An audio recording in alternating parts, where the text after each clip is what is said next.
இரும்பு துண்டங்களால் வாகன டயர்கள் பழுதடைந்த சம்பவம்.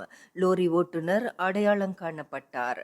காராக் நெடுஞ்சாலையிலும் கிழக்கு கரை நெடுஞ்சாலையிலும் பயணம் செய்த 30க்கும் மேற்பட்ட வாகனங்களின் டயர்கள் பஞ்சரான சம்பவத்தின் தொடர்பில் அதற்கு காரணமானவர் என்று நம்பப்படும் கனரக வாகனம் ஓட்டி ஒருவர் அடையாளம் காணப்பட்டிருக்கிறார். அந்த நெடுஞ்சாலைகளை பயன்படுத்திய வாகனங்களில் பல ஒரே நேரத்தில் டயர்கள் பஞ்சரான சம்பவத்தின் தொடர்பில் விசாரணை மேற்கொண்ட காவல்துறையினர் 27 வயது ஓட்டுநரே அதற்கு காரணம் என்று கண்டறிந்தனர்.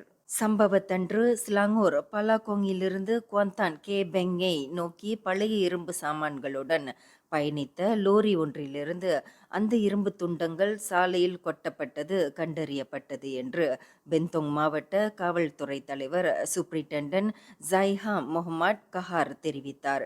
இச்சம்பவத்தின் போது டயர்கள் பஞ்சரானதன் தொடர்பில் இருவர் காவல்துறையினரிடம் புகார் செய்திருந்தனர் என்பதும் குறிப்பிடத்தக்கது.